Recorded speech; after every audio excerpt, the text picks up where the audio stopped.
Willkommen bei meinem zweiten Video zur Resident Evil-Reihe. Meiner Meinung nach ist Resident Evil 2 größer, ambitionierter und gruseliger als der Vorgänger. Aber der Gaming-Gott Deutschlands hat uns jahrelang den Zugang zu diesem Meisterwerk verwehrt.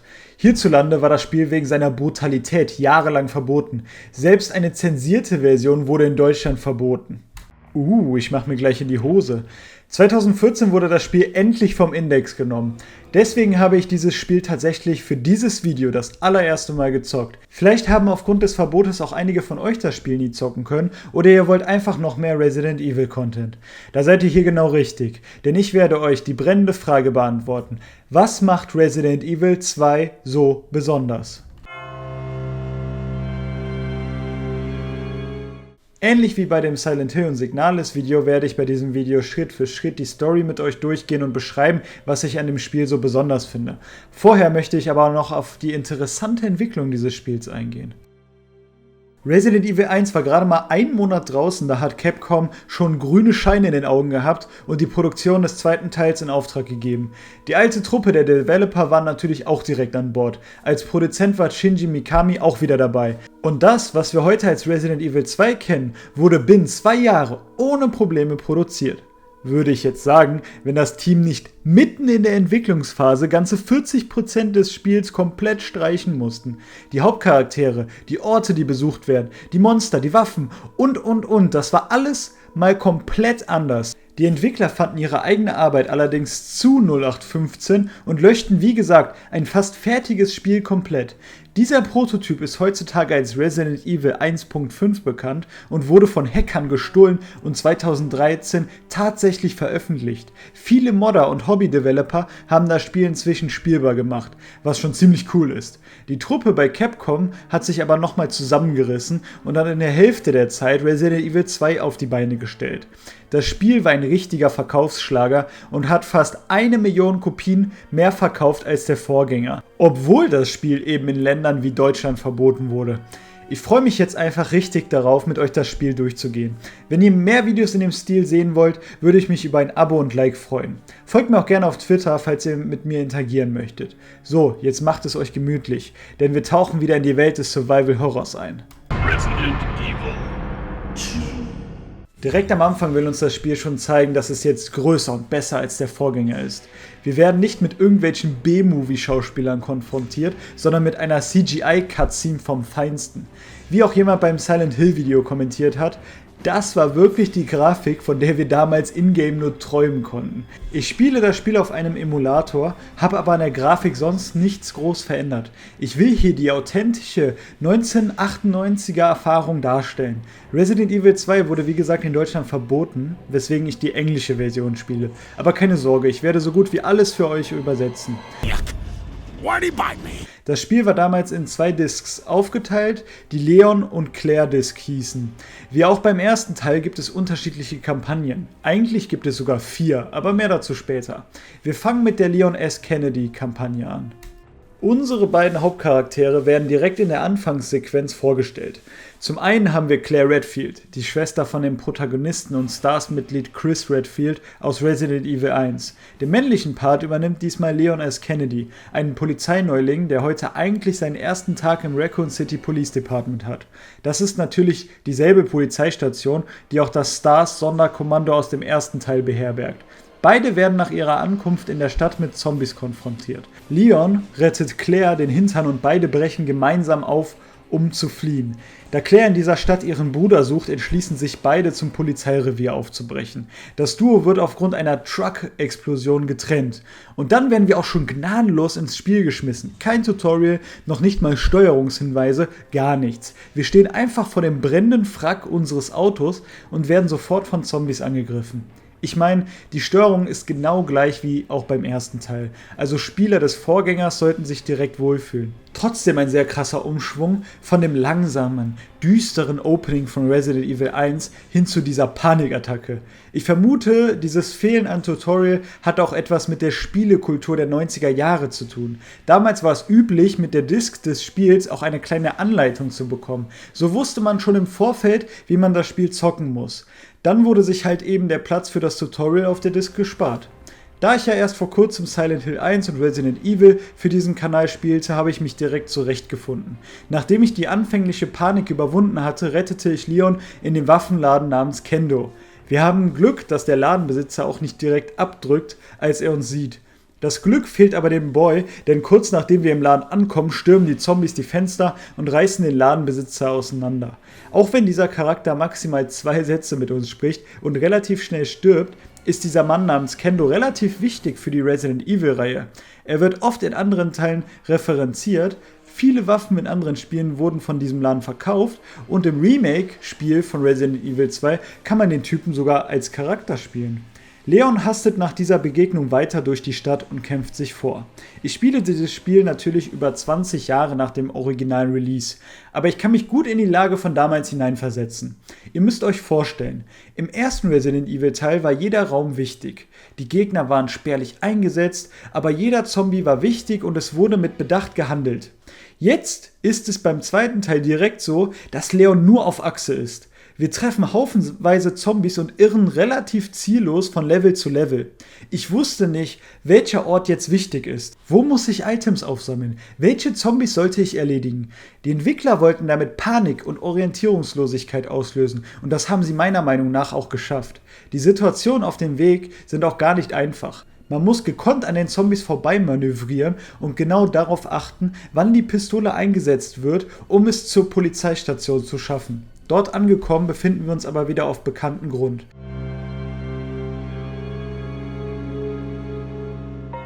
Ein riesiges, uraltes Gebäude mit merkwürdig komplizierten Schlüsselsystemen und Monstern, die uns überall die Wege versperren. Mein Happy Place. Die Präsentation am Anfang ist auch so eindrucksvoll, dass man einfach weiß, dass dies jetzt erstmal der Hauptort des Spiels ist. In dieser riesen Eingangshalle finden wir eine Fontäne mit Statue, einen Computer und die gute alte Schreibmaschine wieder. Die Schreibmaschine wird wie gewohnt zum Speichern benutzt, wobei auch in diesem Spiel wieder das Speichern durch eine Ressource, dem Farbband, begrenzt ist. Aber meine Kiste fehlt. Erinnert mich an Signalis. Der allererste Safe Room in dem Spiel besitzt auch keine Kiste. Wenn Leon jetzt durch die einzige offene Tür schlendert, findet er sein Willkommenskomitee namens Martin vor. Oh man.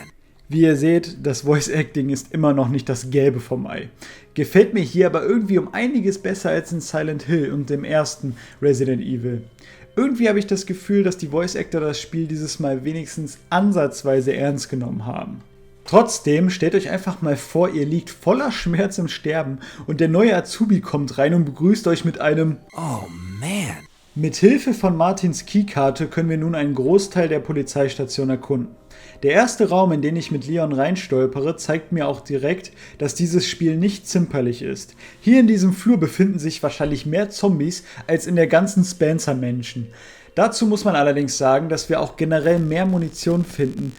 In dem nächsten Raum finde ich auch meine wunderbare Kiste. Wie auch in jedem anderen Spiel bisher kann man unendlich Sachen in der Kiste aufbewahren. Die Inventarplätze unseres Charakters sind nämlich stark begrenzt. Das bringt für mich wieder das Survival in Survival Horror zum Vorschein. Und ich hatte in dem Game auch echt oft das Problem, dass mein Inventar nicht ausreichte, was für mich ein positives Feature ist. Ich werde in diesem Video jetzt auch nicht auf jede Notiz eingehen, nur interessante Dinge. Eine Notiz in diesem Raum weist zum Beispiel darauf hin, dass die Polizisten extra das Equipment auf der ganzen Wache verstreut haben. Ist so das erste Mal, dass ein Spiel dieser Art versucht zu erklären, wieso an random Orten Munition und Waffen rumliegen. Im Nebengang werden wir dann mit einem der grässlichsten Resident Evil Kreaturen aller Zeiten konfrontiert.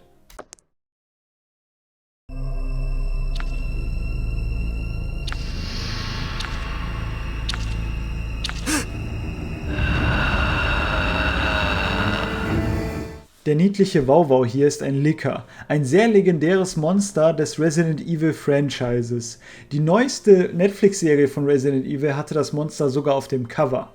Während die Zombies in diesem Game sich weitestgehend so verhalten wie auch in dem ersten Teil, ist der Licker eine ganz neue Bestie. Der Licker teilt viel mehr Schaden aus und steckt auch mehr ein. Auch das Moveset ist sehr variationsreich. Der Licker kann sowohl mit seinen Krallen als auch mit seiner Zunge angreifen. Manchmal hängen die Dinger sogar an der Decke. Ganz overpowered sind die Licker allerdings nicht, denn sie sind blind. Nur wenn man laute Geräusche macht oder sich sehr nah bei ihnen aufhält, greifen sie Leon überhaupt an. Oft kann man dadurch an ihnen vorbeischleichen oder sich zumindest etwas Zeit verschaffen. Viele der Flure der Polizeistation sind mit Zombies gespickt. Das Spiel möchte uns wirklich sagen, Frieden ist hier keine Option. Viele Flure müssen, zumindest teilweise, von Zombies befreit werden. Generell hat das Spiel aber einen guten Mix aus Kampf- und Item-Management. Als Leon das Stars Büro durchsucht, findet er ein Tagebuch von Chris Redfield. Ach, süße Vorstellung, wie ein muskulöser Kampfspezialist heimlich ein Tagebuch führt. In dem Tagebuch beschreibt er, dass er, um Umbrellas Machenschaften zu durchkreuzen, zum Umbrella HQ in Europa aufbrechen muss. Chris ist also gar nicht mehr hier. Das Tagebuch übergeben wir dann auch direkt Claire, die zufällig gleichzeitig im Raum eintrifft. Leon gibt ihr auch ein Funkgerät, aber wieso auch immer brechen die beiden nicht zusammen auf. Ich weiß, für die Atmosphäre und das Gameplay wäre es absolut hinderlich, wenn Claire jetzt die ganze Zeit mitkommen würde. Storymäßig ist es allerdings wirklich unsinnig, dass die beiden sich trennen. Nachdem Claire jetzt herausgefunden hat, dass ihr Bruder gar nicht mehr hier ist, sollten sich die beiden eigentlich nicht mehr trennen. Aber nun ja, so war das damals halt. Einfach nicht hinterfragen. Von jetzt an treffen wir jetzt auch erstmal lange kein freundliches Gesicht mehr. Nur noch Zombie-Fratzen. Die Spielmechanik ist hier jetzt wirklich sehr ähnlich wie in Resident Evil 1. Wir suchen Schlüssel, um Türen zu öffnen, um irgendwelche Gegenstände zu erhalten. Diese Gegenstände werden dann genutzt, um Rätsel zu lösen. Die Belohnung für diese Rätsel? Ein weiterer Schlüssel? Dann geht auch wieder alles von vorne los. Versteht mich nicht falsch, dieser klassische Gameplay-Loop ist genau, wieso ich diese alten Spiele liebe. Allerdings stößt mir dieses ganze Schlüsselding ziemlich sauer auf, vor allem wenn fast das gleiche System genutzt wird. Gut, hier sind es Herz, Kreuz, Pik und Diamantschlüssel anstatt den Schwert-, Schild-, Rüstungs- und Helmschlüssel aus dem ersten Teil. Aber nur weil die Namen anders sind, ist das Prinzip das gleiche. Ein bisschen besser wurde das Ganze aber in der Karte eingebracht, denn die Türen haben auf der Karte verschiedene Farben, je nach korrespondierenden Schlüssel. Was das Spiel auch um einiges besser kann als der Vorgänger, ist das Encounter-Design. Was meine ich damit? Die allererste Begegnung mit jedem einzelnen Zombie ist etwas Besonderes, denn bei den zweiten oder dritten Begegnungen kennt der Spieler das Placement der Zombies bereits und weiß, wie er mit ihnen umgehen kann. Resident Evil 2 hat wirklich viele interessante und einzigartige Erstbegegnungen, die den Spieler clever herausfordern, ohne unfair zu sein. Hier ein Beispiel aus dem Police Department. Ich komme mit Leon in den Raum rein und sehe, dass mehrere Zombies gerade ihr Opfer am Boden verspeisen. Da sich alle Zombies ringsrum um den Leichnam versammelten, um ihn zu verzehren, denke ich mir, ich könnte mir die Munition sparen und laufe dran vorbei. Die Zombies stehen dann allesamt auf, juckt mich aber ja nicht, da ich ja sicher bin, sobald ich den nächsten Raum betrete. Ich laufe also ohne Probleme an den Zombies vorbei und am Ende des Flures bemerke ich, dass ich einfach straight in eine Sackgasse gelaufen bin und all die Zombies, die ich umgehen wollte, jetzt langsam angeschlurft kommen.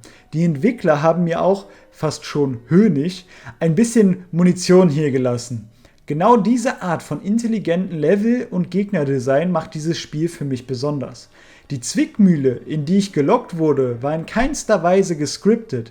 Ich habe diese Situation komplett selber heraufbeschworen. Die Developer wussten einfach nur, wie die Leute das Spiel wahrscheinlich spielen würden und konnten mich somit in diese Sackgasse locken. Das ist einfach echt geiles Game Design. Während wir die Polizeistation weiter erkunden, erfahren wir auch mehr von dem Polizeichief. Diese ganzen Kunstwerke, Gemälde und Statuen, die hier überall rumstehen, wurden wohl vom Chief höchstpersönlich gekauft und dargestellt. Während wir nach einem Weg nach draußen suchen, erkunden wir auch das Außengelände des RPD. Wir finden heraus, dass per Helikopterfliehen anscheinend diesmal keine Option ist. Vielleicht schaffen wir es ja aber auch durch die Hintertür der Polizeistation zu fliehen.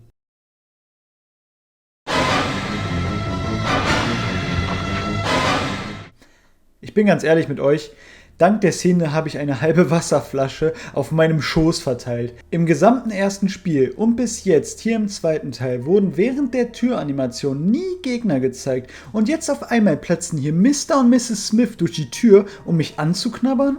Auch hier wieder. Gutes, innovatives Encounter-Design. Martin, der Polizeioffizier vom Anfang, finden wir später leider als Zombie wieder. Leon ist also weiterhin auf sich allein gestellt.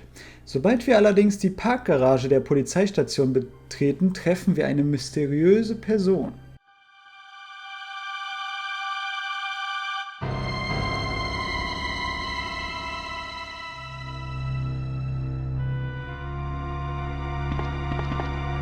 Sorry about that. When I saw the uniform, I thought you were another zombie.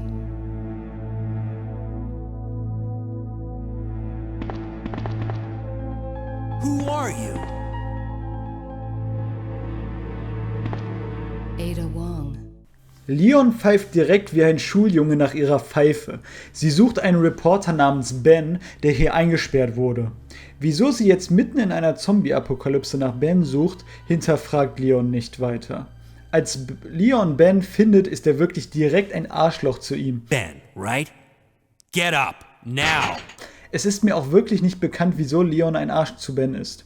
Ist er vielleicht jetzt schon eifersüchtig, weil Ada nach Ben sucht? Oder denkt er, dass er Ben scheiße behandeln sollte, weil er ein Krimineller ist? Irgendwie fand ich dieses antagonistische Verhalten von Leon hier wirklich unpassend. In der Szene wird enthüllt, dass Ben anscheinend Geheimnisse von Umbrella aufdecken wollte. Ada interessiert dies, da ihr Freund namens John für Umbrella in dieser Stadt als Wissenschaftler arbeitete. Ben will uns allerdings nichts verraten. Er scheint vor etwas so sehr Angst zu haben, dass er seine Zelle nicht verlassen möchte. Ben verrät uns noch, bevor wir gehen, dass wir die Stadt über die Kanalisation verlassen müssen. Um zur Kanalisation zu kommen, müssen wir leider durch einen Zwinger, in dem die Zombie-Hunde Cerberus auf uns warten. Die sind hier genauso nervig wie im ersten Teil. Die Hunde sind schnell, weichen oft unseren Schüssen aus und machen gut Schaden. Mit der Shotgun bekommt man die Hundis aber relativ schnell erledigt. Mit der Pistole treffe ich die Dinger meist gar nicht. In einem Kanalisationsabschnitt treffen wir auch schon noch einen neuen Gegner. Diese eklige Riesenspinne krabbelt an der Wand entlang, kann extrem schnell laufen und angreifen und versprüht giftige Säure. Generell kann das Insekt uns vergiften. Diese Vergiftung fügt uns graduell Schaden zu, bis wir sterben. Außer wir finden ein blaues Kraut. Dies wirkt als Gegengift. Die Polizeistation scheint eine Art Klärwerk oder Wasseraufbereitungsanlage unter sich zu haben. Hier findet auch der erste Charakterwechsel statt. Wir können jetzt für eine kurze Zeit Ada steuern. Ich habe natürlich direkt Adas Tasche durchsucht. In dieser befindet sich ein Bild, wahrscheinlich von ihr und John. Der kleine Abschnitt bringt etwas Abwechslung mit rein, aber Ada steuert sich genauso wie Leon auch. Ein paar Zombies können wir mit Ada umlegen und ein kleines Wasserrätsel wird auch gelöst, bevor wir dann wieder Leon spielen.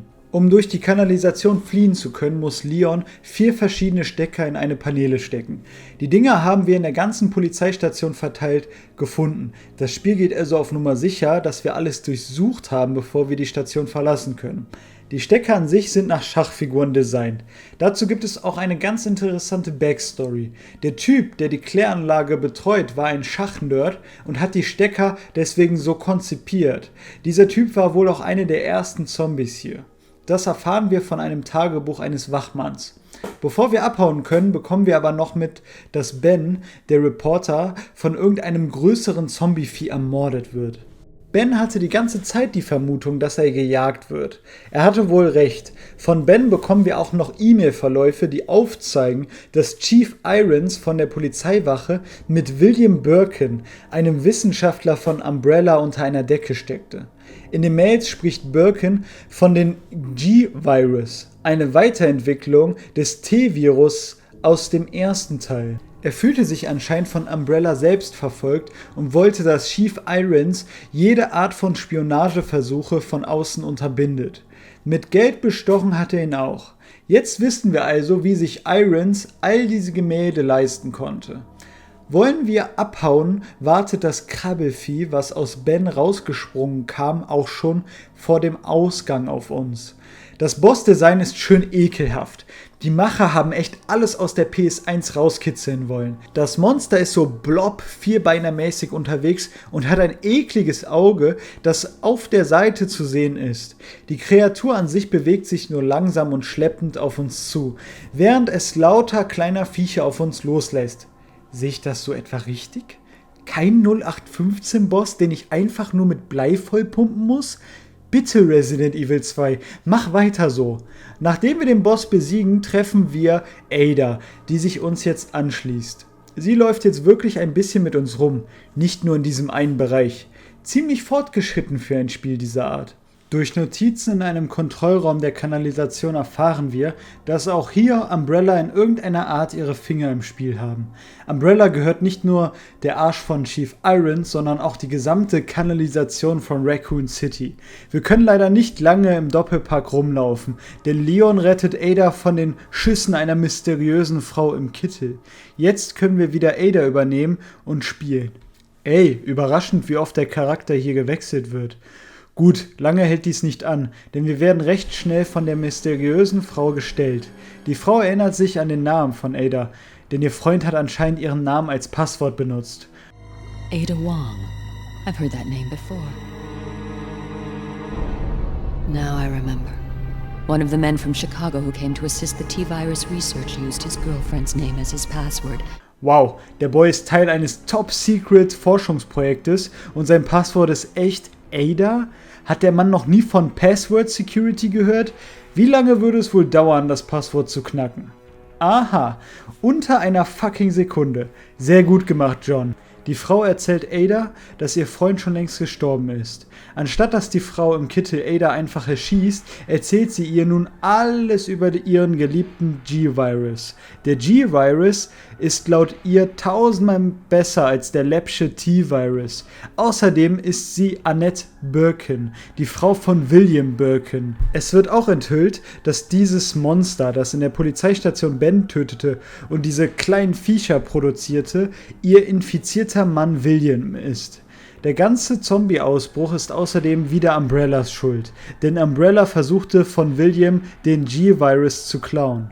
Jetzt wird eine richtige High-Budget-Sequenz gezeigt, in der William Birkin von Elite-Soldaten Umbrellas überfallen wird. Fast an seinen Verletzungen erliegend, drückt er sich aber noch sein G-Virus selber rein, wird zum Monster und jagt die Soldaten und tötet diese. Bei dem Tumult wurden allerdings Proben im Labor umgeschmissen und Ratten verteilten den Virus in der ganzen Stadt. Anscheinend ist William aber anders, denn er hat Erinnerungen an sein früheres Ich.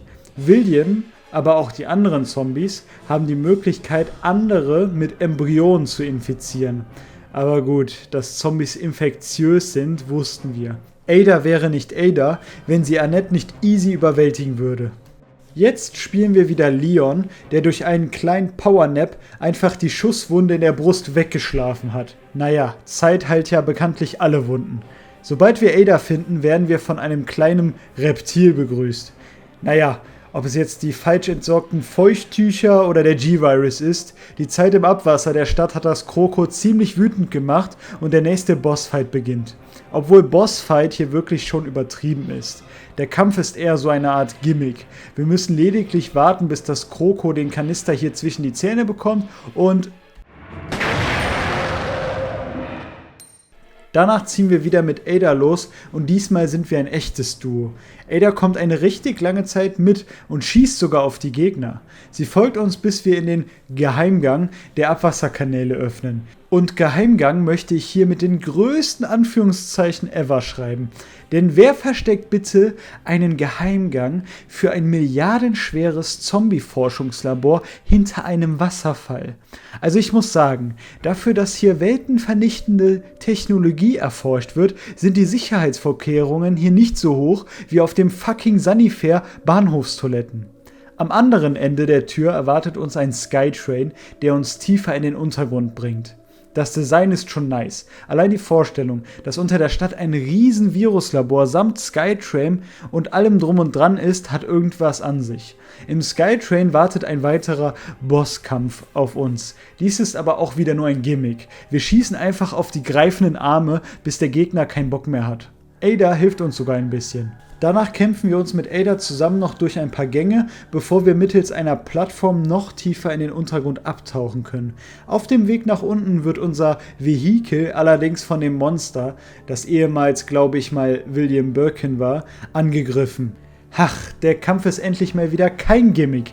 William ist nämlich ein ganz normaler Bossfight, der auch sehr anspruchsvoll sein kann, wenn man nicht vorbereitet ist. Mit unserer Magnum ist das auch gar kein Problem. Oh, da fällt mir auf, wir haben schon zahlreiche Waffen aufgenommen und ich habe noch nicht einmal darüber gesprochen. Mir könnte man jetzt unterstellen, dass ich einfach faul bin und die Waffen nicht im Detail beschreiben möchte. Aber ich bin nicht der erste Faule. Die Macher von dem Spiel haben nämlich damit angefangen. Die Waffen, die wir bis hier aufnehmen konnten, sind halt eben absoluter Standard, der auch in dem Vorspiel und jedem anderen ähnlichen Spiel vorkommen. Die Pistole macht Piu Piu, die Shotgun macht Boom Boom auf mehrere Gegner und die Magnum macht Puh Puh mit ordentlichen Wumms. Ja, Messer haben wir auch dabei. Das Messer macht aber gar nichts, weil es, wie auch in Resident Evil 1, komplett nutzlos ist. Die Vielfalt lässt hier wirklich zu wünschen übrig. Aber das bleibt zum Glück nicht so. Claire ist unsere Rettung diesbezüglich. Mehr dazu aber, wenn es soweit ist. Wir verarzten die verletzte Ada und machen uns auf den Weg, das Untergrundlabor zu erkunden. Das mit dem Labor an sich ist eines der Resident Evil Klischees, die ich feiere. Und hier hat dieses Spiel auch wieder echt eine Schippe draufgesetzt. Wo das erste Spiel noch meinte, stellt euch vor, unter dem Haus gibt es ein geheimes Labor voller Zombies, sagt dieses Spiel nun, das Labor ist nicht nur unter einem Haus, das Labor ist unter der ganzen verdammten Stadt. In dem Labor treffen wir auch einen der Hauptgründe, wieso das Spiel wahrscheinlich auf dem Index landete. Die Zombies hier kann man teilweise von ihren Oberkörpern trennen und trotzdem greifen uns die Kreaturen weiter an. Ziemlich weiterentwickelt für die Zeit. Wir treffen auch auf so Pflanzenzombies, die mir meinen ersten Tod kosteten. Generell finde ich das Spiel nicht sonderlich schwer. Wenn man seine Ressourcen im Auge behält, bekommt man das alles hin. Aber wie man sieht, kann man auch von mutierten Topfpflanzen hops genommen werden, falls man nicht aufpasst. Gegen die Biester habe ich aber relativ schnell den Flammenwerfer gefunden. Der Flammenwerfer ist perfekt für die Dinger gemacht. Der macht ordentlich Damage bei den Viechern und tötet sie relativ schnell. Für was anderes ist der Flammenwerfer nicht wirklich zu gebrauchen, um ehrlich zu sein. Ich habe hier auch ständig versucht, diesen riesen Auswuchs anzuzünden, hat aber leider nicht funktioniert. Im Labor finden wir außerdem eine Anweisung, die uns einen Ausweg bietet. Man kann nämlich den Zug so umpolen, dass er uns außerhalb der Stadt transportiert. Das ist unser neues Goal. Um unser Ziel zu erreichen, müssen wir ein Testlabor untersuchen, in dem die Resident Evil Macher so richtig mit ihren Programmierungsskill flexen wollten. Die Türen hier sind nämlich voll funktional. Die ersten Türen, die ich so außerhalb dieser kleinen Türladescreens öffnen und schließen sehe. Nach dem Labor wartet noch ein Motten-Miniboss auf uns, der aber recht schnell das Höllenfeuer unseres Flammenwerfers spürt. Wir finden auch Equipment im Labor, um ein Gegenmittel herzustellen. Das scheint aber Leon nicht wirklich zu jucken und wir versuchen, über den Frachtzug abzuhauen. Bevor wir flüchten können, stellt uns aber noch Annette Birkin zur Rede. Ganz ehrlich, ich verstehe nicht, wieso die Alte nicht schon längst geflüchtet ist. Als sie dann von abstürzenden Trümmer getroffen wird, können wir ihr auch noch den G-Virus abnehmen, den sie anscheinend die ganze Zeit mit sich rumschleppte. Kurz danach werden wir allerdings von unserer geliebten Ada verraten. Sie war anscheinend nur hier, um die G-Virus-Probe zu stehlen. Die Vermutung liegt nahe, dass sie eine der Spione Umbrellas ist. Gerade als Ada allerdings an ihr Herz fasst und Leon nicht weiter bedroht, erschießt sie Annette von hinten und sie stürzt in die Tiefe des Labors. Leon und Ada haben noch so einen typischen Helden hält Frau in Not hoch Moment, aber Ada lässt freiwillig los und stürzt in die Tiefen. Leon hat nicht viel für diesen Virus übrig und aus Hass wirft er die G-Virus-Probe einfach ebenfalls in den Abgrund. Eine Selbstzerstörungssequenz fängt jetzt an zu läuten und Leon muss auf die untere Plattform des Labors, um abzuhauen. Auf dem Weg hier versperren mehrere Zombies und andere Kreaturen den Weg. Als wir am Fahrstuhl ankommen, begrüßt uns das Birkenmonster.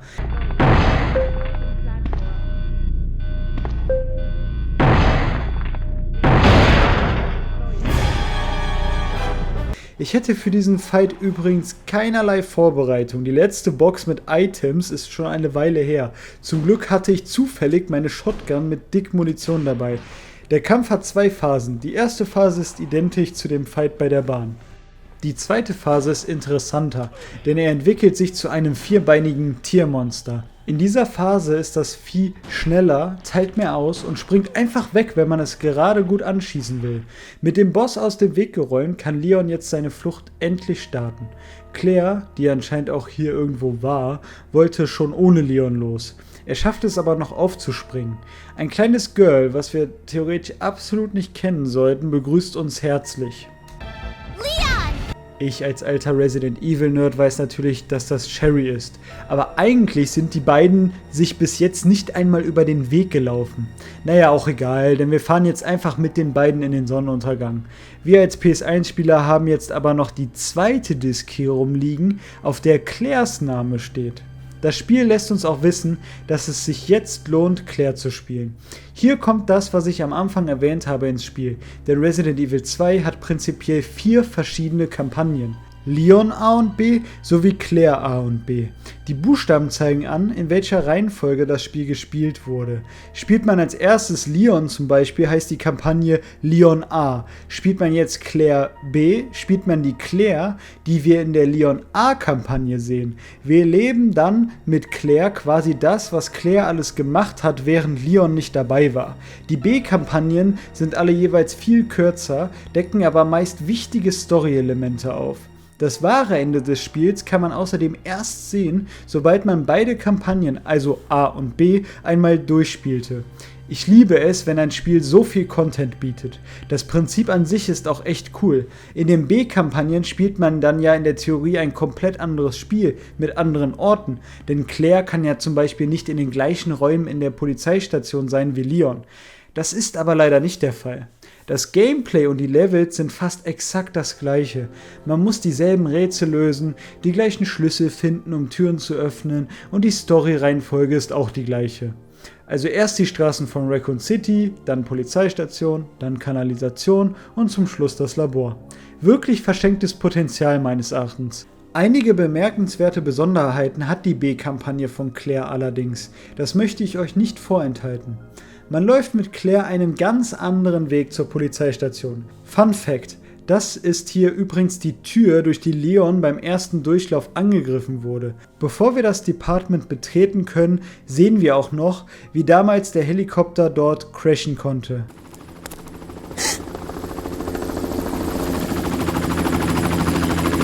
Hey, get over here! Hurry! I can't set her down. I'll drop you a rope ladder. Grab onto it. Come on, just a little more. Get off me! Stay back! Don't come any closer! Stay back!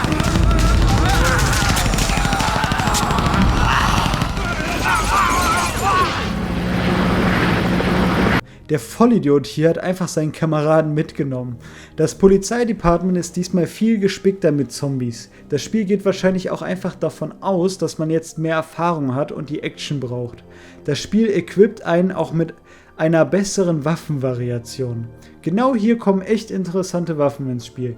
Der Granatwerfer zum Beispiel fast 3 unterschiedliche Munitionsarten: Säure, Feuer und reguläre Granaten. Die Säuregranaten sind sehr gut gegen Lickers, die Feuergranaten hitten diese Pflanzenmonster am besten und die normalen Granaten machen schön Flächenschaden gegen Zombiehorden. Die Armbrust kommt auch noch zu Claires Arsenal dazu. Die Armbrust schießt 3 Shots auf einmal, ist also leider nur eine schlechtere Shotgun. Ein Punkt aber für die Kreativität. Es gibt auch noch die Maschinenpistole, die, wie der Name schon sagt, einfach eine schnellere Pistole ist. Die kann man im ersten Durchlauf schon finden, aber ich habe die für Claire übrig gelassen. Das ist eine der wenigen Momente, in denen das B-Szenario schon im A-Szenario beeinflusst werden kann. Ich Idiot habe das aber tatsächlich bei meinem Spiel schlichtweg vergessen und die Maschinenpistole blieb unbenutzt. Wir treffen, wie auch in Leons Kampagne, den jungen Polizisten im Stars-Büro. Diesmal spuckt aber das Faxgerät eine beunruhigende Nachricht über den Polizeichief Irons aus. Hier wird beschrieben, dass Chris den Chief bereits bei der Bundespolizei angeschwärzt hatte, weil er vermutete, dass Irons mit Umbrella zusammenarbeitet. Wie wir wissen, stimmt das auch. Außerdem wird ein anderes, düsteres Geheimnis über Irons enthüllt. Er hat anscheinend Frauen auf seiner alten Uni, wie sage ich das jetzt YouTube-gerecht, gegen ihren Willen zu Sachen gezwungen, die sie im Bett nicht machen wollten. Allerdings wurde er hierfür nie zur Rechenschaft gezogen. Wer von euch bereits das Remake von Resident Evil 2 gespielt hat, fragt sich bisher bestimmt, wo ist eigentlich Mr. X? Wann kommt der vor? Hier bei Claire kommt der brachiale Stalker das erste Mal vor. Mr. X ist ein Riesenzombie-Monster, das Claire über das ganze Spiel hinüber jagt. In einer kurzen Cutscene sehen wir, dass dieser von Umbrella selbst auf die Station losgelassen wurde. Mr. X überrascht uns von nun an zwischendurch in geskripteten Momenten, aber wirklich eine dauerhafte Gefahr stellt der Kollege nicht dar. Im Gegensatz zu Leon kann sich Claire einen Zugang zu Irons Büro verschaffen. Dort findet sie die Tochter des Bürgermeisters tot vor. Irons schauspielert dann richtig schlecht und behauptet, sie wäre durch Zombies umgekommen. Oh, I'm terribly sorry. I thought you were another one of those zombies. Are you Chief Irons? Yes, that's me. And just who are you? No, don't bother telling me. It makes no difference. You'll end up just like all the others.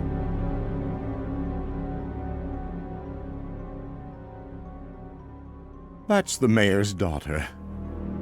I was told to look after her, but I failed miserably. Just look at her. She was a true beauty. Her skin nothing short of perfection.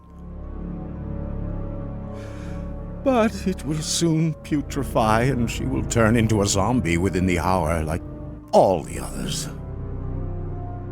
There must be some way to stop it. In a manner of speaking, there is. Either by putting a bullet through her brain, or by decapitating her completely.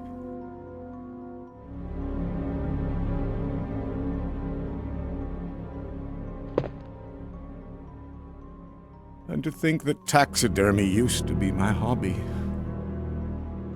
But no longer. Please, I'd really like to be alone now. Ja, wer's glaubt. Claire anscheinend, denn wir haben keine Option, Irons in irgendeiner Weise zur Rede zu stellen oder anzugreifen. In seiner persönlichen Kunstgalerie finden wir allerdings ein kleines Mädchen. Claire will ihr helfen und stellt sich vor. Der Name des Mädchens ist Sherry und ihre Eltern haben ihr befohlen, sich bei der Polizeistation zu verschanzen. Sie erzählt noch, dass irgendein größerer Zombie sie jagt. Bevor sie das aber näher erläutern kann, flieht sie auch schon vor Claire. Irons ist jetzt auch verschwunden, samt der Leiche der Bürgermeistertochter. Eine Sache, die mich hier irgendwie noch stört. Sherry soll in dem Spiel angeblich 12 sein. Sorry, aber meiner Meinung nach sieht sie hier maximal aus wie 9 Jahre und verhält sich auch so. Anscheinend hatte der Chief es eilig, denn er hat uns ein Tagebuch dagelassen. In dem Tagebuch bestätigt er uns eigentlich nur noch, was wir schon vermuten konnten. Er ist ein sadistischer Killer, der den Ausbruch des Viruses nicht nur genutzt hat, um die Tochter des Bürgermeisters zu entführen, nein, er hat auch noch aktiv Leute im Präsidium gejagt und erledigt und Fluchtwege absichtlich versperrt. Das ist eigentlich eine gute Ingame-Erklärung, wieso man nicht so einfach von der Polizeistation abhauen kann. Auch in diesem Durchlauf können wir kurz einen Nebencharakter, diesmal Sherry, spielen. Hier müssen wir aber leider im gleichen Level wie Ada einfach die gleichen Rätsel lösen. Nicht sonderlich innovativ. Nachdem wir aber in Chief Irons geheimen BDSM-Keller vordringen, bekommt der Psycho endlich, was er verdient. Hier erwartet uns auch der erste Bossfight gegen William Birkin. Diesmal aber in einer noch nicht so mutierten Form. Nachdem wir den infizierten Wissenschaftler besiegen können, können wir mit Sherry durch die Kanalisation fliehen. Hier treffen wir, natürlich nachdem wir Sherry wieder verloren haben, auf Annette Birkin. Claire hat anscheinend besser aufgepasst als ich, denn sie weiß anscheinend schon, dass Sherry Annettes und Williams Tochter ist. Bevor Annette in Ohnmacht fällt, verrät sie Claire noch, dass Sherry den G-Virus mit sich trägt. Hier treffen wir auch kurz auf Leon, der hier verletzt liegt, während wir in der A-Kampagne zu dem Zeitpunkt ja Ada spielten. Wirklich interessieren scheint das Claire aber nicht. Generell haben Leon und Claire wirklich so komplett ihre eigenen Kampagnen. Die wenigen Szenen, in denen die beiden sich treffen, sind meistens unnötig und tragen nichts zur Story bei. Irgendwie schade. Nachdem wir Sherry wiederfinden, fragt Claire auch nach der Virusprobe. Sherry hat aber keinen blassen Schimmer, was sie meint. Die beiden nehmen ebenfalls den Skytrain und Claire muss auch nochmal gegen den mutierten Birkin kämpfen. Als Claire sehen wir allerdings eine komplett andere Seite des Untergrundlabors. Mit eigenen Räumen und kleinen Rätseln. Die Abwechslung gefällt mir sehr. Hier erfahren wir auch von den P-Epsilon-Gas, was angeblich die infizierten Zombies schnell töten kann, wenn es sie nicht aus Versehen mutiert. Keine Ahnung, wieso das Spiel uns darüber informiert. Soweit ich weiß, kommt dieses Gas nie wieder vor. Auch Annette läuft uns wieder über den Weg. Diesmal ist sie um einiges angepisster. Claire hat natürlich Sherry längst wieder verloren und Annette verrät, dass die Kette von Sherry den Virus enthält. Claire schafft es tatsächlich, Sherry vor Annette zu finden, aber Mr. X ist schon längst bei ihr und möchte den G-Virus gewaltsam bekommen. Claire überlistet den Gegner allerdings und schmeißt die Kette samt G-Virus-Probe in ein Säurebad, wo Mr. X wie Gollum in Herr der Ringe hinterher springt. Durch die wilden Schläge von Mr. X wurde wohl die Selbstzerstörungssequenz des Labors ausgelöst. Sherry konnte vor Mr. X fliehen und Claire findet sie auf der oberen Etage wieder bei Annette, in dem Zustand, in dem Leon und Ada Annette hinterließen. Claire nimmt den Masterschlüssel von Annette an sich und flieht mit Sherry aus dem Labor. Bevor wir aber den Zug starten können, müssen wir noch gegen eine mutierte, in Säure getränkte Version von Mr. X kämpfen. Um den Kampf zu gewinnen, schmeißt uns eine mysteriöse Frau einen Raketenwerfer zu. Ganz ehrlich, das ist einfach Ada, die anscheinend überlebt hat. Jetzt bekommen wir auch die klassische Raketenwerfer vs. Tyrant-Szene, in der der Endboss zersplattert wird.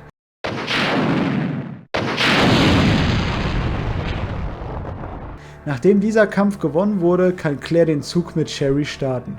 Dann kommt auch die Szene, in der Leon last minute auf den Zug aufspringt. Soweit so gut. Bis hierhin gilt auch das Ende von Leons A-Kampagne. Allerdings geht es hier jetzt noch weiter, denn der Zug von dem Trio wird von einer merkwürdigen Kreatur angegriffen und eine weitere Selbstzerstörungssequenz wird gestartet. Ist anscheinend so ein Umbrella-Ding, in jeden Kack eine Selbstzerstörung einzubauen. Claire muss jetzt gegen die wirkliche End-End-Form von William Birkin kämpfen. Der Kampf ist nichts Besonderes. Claire pumpt den Gegner voller Granaten, während William langsam angeschleimt kommt. Danach können die drei aus dem Zug fliehen und der Explosion entkommen. Wir bekommen einen Sonnenuntergangsmoment mit unseren Charakteren, bevor Claire dann den nächsten Resident Evil Teil anteasert und mit Rockmucke das Ende angekündigt wird. Chris, I have to find you. Ach ja, wie schön 90s dieses Spiel einfach ist. Bevor ich es vergesse, wenn man erst Claire und dann Leon spielt, gibt es noch eine ganze Impfungs-Side-Story, bei der Claire Sherry heilen muss. Das kommt in der B-Kampagne von Claire gar nicht vor. Da das Thema Impfen sowieso ein heikles Topic momentan ist, dachte ich mir, dass ich das gepflegt weglassen kann. Zum Glück ist die Story von Resident Evil 2 trotz dieses AB nicht so ein Riesenspinnennetz wie Signalis. Die Obskurität von Silent Hill besitzt die Handlung ebenfalls nicht. Kurz zusammenfassen würde ich das Ganze so. Alles fängt an mit William Birkin, der den T-Virus zum G-Virus weiterentwickelte. Umbrella hat darauf gegeiert und eine Sondertruppe an Soldaten losgeschickt, um die Probe zu klauen. Die Idioten schießen allerdings erst und stellen danach Fragen. Mir fällt jetzt erst auf, wie dumm diese Szene eigentlich ist. Es ging einfach zero Gefahr von Birkin aus. Nichtsdestotrotz, Birkin infizierte sich selbst mit dem Virus und tötete die Umbrella-Agenten. Dabei wurden Proben freigesetzt und Ratten infizierten die ganze Stadt. Die Polizeistation wird durch Chief Irons komplett unbrauchbar und die ganze Stadt versinkt ins Chaos. Umbrella hat von den ganzen Wind bekommen und schickt Ada, eine Geheimagentin, in die Stadt. Währenddessen treffen auch Leon und Claire in Raccoon City ein und werden getrennt. In der Polizeistation wird dann zusätzlich Mr. X, eine Biowaffe von Umbrella, losgelassen, um eine Probe vom G-Virus zu holen. Leon trifft Ada und Ada benutzt Leon anfangs, um ebenfalls an die G-Virus-Probe zu kommen. Der Reporter Ben und ihr verstorbener Freund sind ebenfalls nur Marionetten, die Ada für ihre Ziele missbraucht. Währenddessen trifft Claire auf Chief Irons und Sherry. Sie besiegt ebenfalls das erste Mal den mutierten Birkin und entkommt Mr. X. Leon und Claire fliehen separat mit ihren Kompagnons durch die Abwasserkanäle und landen im Laborkomplex von Umbrella. Dort heilt Claire Sherry, die anscheinend irgendwie infiziert war. Wie gesagt, kam in meiner Kampagne gar nicht vor. Leon schnappt sich währenddessen die G-Virus-Probe von Annette, wobei Ada ihn dann verrät, aber dann doch nicht verrät und von Annette erschossen wird. Zur gleichen Zeit will Mr. X an Sherry ran und ihre Probe des G-Virus. Aber Claire rettet Sherry und killt Mr. X dadurch, dass sie die G-Virus-Probe in die Säure wirft. Ach ja, Leon wirft seine Probe ebenfalls in den Abgrund. Bevor die beiden aber gemeinsam in den Sonnenuntergang reiten können, kommt plötzlich doch noch Mr. X wieder und Claire tötet das Monstrum mit Hilfe von Ada, die anscheinend auch nicht gestorben ist. Nachdem Mr. X explodiert, treffen sich Leon, Claire und Sherry auf dem Zug und fliehen aus dem Labor. Aber nein, William Birkin ist jetzt auch von den Toten auferstanden und wird von Claire bzw. Leon, je nachdem wen man spielt, niedergestreckt. Das Trio flieht von dem detonierenden Zug und Birkin explodiert samt Labor. Eins nehme ich von dem Spiel auf jeden Fall mit. Solange das Monster nicht explodiert, ist es definitiv nicht tot. Wie cool auch dieser Ansatz mit den verschiedenen Storysträngen ist. An vielen Ecken und Enden ist das Ganze einfach unlogisch. Wir sehen allein 1000-mal Annette am Boden liegen. Die beiden Charaktere halten sich eigentlich durchgehend an den gleichen Orten auf und laufen sich aber nicht über den Weg und interagieren dann aber miteinander, als wenn sie sich die ganze Zeit begleitet hätten. Aber was kritisiere ich hier eigentlich ein fast 25 Jahre altes Spiel? Was an der Story vielleicht an einigen Ecken fehlt, macht das Gameplay, die Atmosphäre und das Sounddesign 10.000 Mal wieder wett. Die Zombie-Kämpfe und Begegnungen sind viel abwechslungsreicher und jedes Gebiet hat seinen eigenen geilen Soundtrack.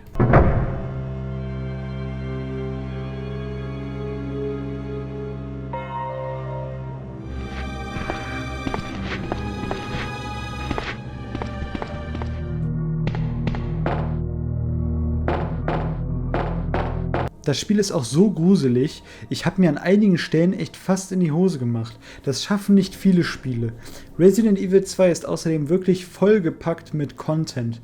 Denn neben diesen 4 Kampagnen gibt es noch 2 Miniszenarien, in denen man ums Überleben kämpfen muss. Erinnert ihr euch an die Elite-Soldaten von Umbrella? In dem ersten Szenario spielt man einen davon namens Hank. Das Szenario schaltet man frei, indem man die Story mit einem sehr guten Ergebnis abschließt. Viel Story gibt es hier nicht rauszuholen. Ist halt einfach noch ein Boni-Modus, in dem man kämpft. Wird das Hank-Szenario abgeschlossen, wird's richtig witzig. Denn dann bekommt man den finalen Modus namens Tofu Survivor, in dem wir ein lebendes Tofu-Stück kontrollieren und überleben müssen. Ach, wie schön, dass die Entwickler sich damals noch was trauten. So, jetzt habe ich mal wieder ein viel zu langes Video zu einem Spiel gemacht, das heutzutage wahrscheinlich kaum mehr einen interessiert. Aber hey, irgendwer muss die Nostalgie doch noch in eure Herzen bringen. Außerdem war es sowieso eine Schande, dass ich diesen Klassiker bisher nicht spielte. Der Kanal hier gibt mir die Chance, solche alte Schinken nochmal auszukramen und mit euch drüber zu philosophieren. Wirklich danke fürs Zuschauen. Abonniert doch gerne den Kanal und liked das Video, falls euch der Content gefällt. Wir sehen uns beim nächsten Mal.